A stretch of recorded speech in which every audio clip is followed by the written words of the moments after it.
Hello guys, അപ്പോൾ ഇന്നത്തെ പരിപാടി rice cake making Korean special. അതായത് നമ്മളിതാ കുറച്ച് അരിപ്പൊടി എടുത്തിട്ടുണ്ട്. എന്നിട്ട് അതിലേക്ക് ഇച്ചിരി ഉപ്പിട്ടെടുത്ത് പിന്നെ ഇച്ചിരി വെള്ളം ഒഴിച്ചിട്ട് നല്ല കുഴച്ച് നല്ല സോഫ്റ്റ് ആക്കി എടുക്കുന്നുണ്ട്.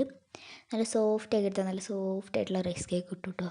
എന്നിട്ട് അതിന് ശേഷം ഞാൻ അതിനെ കുറേ പീസാക്കി മാറ്റി വെച്ചിട്ട് അതിനെങ്ങനെ ഉരുട്ടി എടുക്കുന്നുണ്ട്.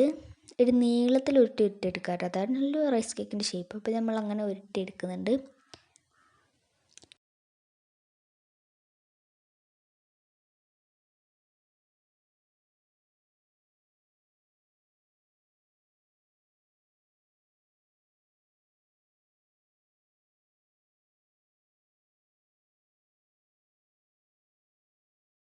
എന്നിട്ട് നമ്മളിത് മുറിച്ചെടുക്കുന്നുണ്ട്.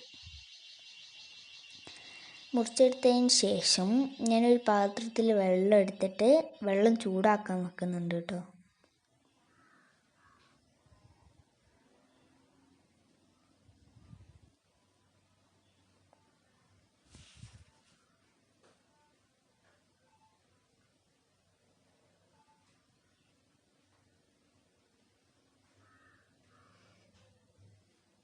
അപ്പോൾ ഇതാ ഈ ഷേപ്പിലാണ് ഇത്ര വലുപ്പത്തിൽ ഞാൻ മുറിച്ചെടുത്തത്. എന്നിട്ട് ഞാനൊരു പാത്രത്തിൽ വെള്ളം എടുത്തിട്ട് ചൂടാക്കാൻ വെക്കുന്നുണ്ട്. തിളച്ച ശേഷം ഈ റൈസ് കേക്ക് ഫുൾ അതിലേക്ക് ഇട്ടുകൊടുത്ത് നല്ല തിളപ്പിച്ച് നല്ല വേവിച്ചെടുക്കുന്നുണ്ട് കേട്ടോ.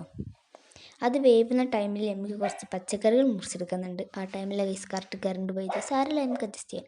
എന്നിട്ട് ഞാനതിൽ കുറച്ച് വെല്ലുള്ളിൻ്റെ ഒരു കുഞ്ഞ് പീസ് എടുത്തിട്ടുണ്ട്, എനിക്കത് മതി. പിന്നെ ചെറുള്ളി, വെളുത്തുള്ളി, പച്ചമുളക് ഇത് നമുക്ക് മുറിച്ചെടുക്കാം. അപ്പോൾ ഇത് ഞാൻ നല്ല കുനുകുനാന്നായിട്ട് മുറിച്ചിട്ടുണ്ട്. ചെറുള്ളി വെല്ലുള്ളി ഞാൻ ഒന്നിച്ചായിട്ട് ഇട്ടിരിക്കുന്നത്. അപ്പോൾ അതാ നമ്മുടെ റൈസ് കേക്ക് ഇവിടെ നല്ല വെന്ത് വന്നിട്ടുണ്ട്. എന്നിട്ട് നമുക്കത് വേറൊരു പാത്രത്തിലേക്ക് മാറ്റി വെക്കാം. പിന്നെ നമുക്കൊരു വേറൊരു പാൻ എടുത്തിട്ട് അത് കത്തിച്ച് അതിലേക്ക് വെളിച്ചെണ്ണ നല്ല ഓയിൽ വെച്ചാൽ മതി. അത് ഒഴിച്ച് നമുക്കതൊന്ന് വാട്ടിയെടുക്കാം. ഉള്ളി പിന്നെ വെളുത്തുള്ളി ഇട്ട് കൊടുക്കുന്നുണ്ട്, പിന്നെ പച്ചമുളക് ഇട്ട് കൊടുക്കുന്നുണ്ട്. പിന്നെ നമുക്കിടാനുള്ളത് കുറച്ച് മസാലകളാണ്. അതിനായിട്ട് ഞാൻ ഫസ്റ്റ് ഇവിടെ ഗരം മസാല ഇട്ട് കൊടുക്കുന്നുണ്ട്, പിന്നെ മുളക് പൊടി, പിന്നെ ഉപ്പിട്ട് കൊടുക്കുന്നുണ്ട്. പിന്നെ ഞാനിതിലേക്ക് കുറച്ച് വെള്ളം ഒഴിക്കുന്നുണ്ട് കേട്ടോ ഗൈസ്. വെള്ളം ഒഴിച്ചതിന് ശേഷം നന്നായിട്ട് ഇളക്കി എടുക്കുന്നുണ്ട്. ഇതൊക്കെ യോജിച്ച് വരുന്ന സമയത്ത് നമുക്കിതിലേക്ക് കുറച്ച് കെച്ചപ്പ് ഒഴിച്ച് കൊടുക്കാം.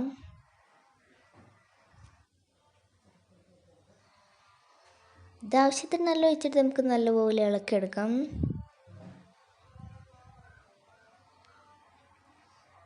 അപ്പം ഇതും ഈ വെള്ളമൊക്കെ ആയിട്ട് നല്ല സെറ്റായി വരുന്ന ടൈം നമുക്ക് നമ്മുടെ റൈസ് കേക്ക് ഇതിലേക്ക് എടുത്തിട്ട് കൊടുക്കാം.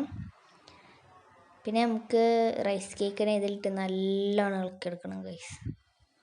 അപ്പോൾ നമ്മൾ നല്ലോണം ഇളക്കിയെടുത്തിട്ട് നല്ലോണം ഇതേപോലെ നല്ലപോലെ ഇളക്കിയെടുത്താൽ നമ്മുടെ റൈസ് കേക്ക് ഇവിടെ റെഡി. അപ്പോൾ ഈ വീഡിയോ ഇഷ്ടപ്പെട്ടാൽ ലൈക്ക് ചെയ്യുക, ഷെയർ ചെയ്യുക, സബ്സ്ക്രൈബ് ചെയ്യുക. അടുത്ത വീഡിയോ കാണുന്നവരെ ബൈ.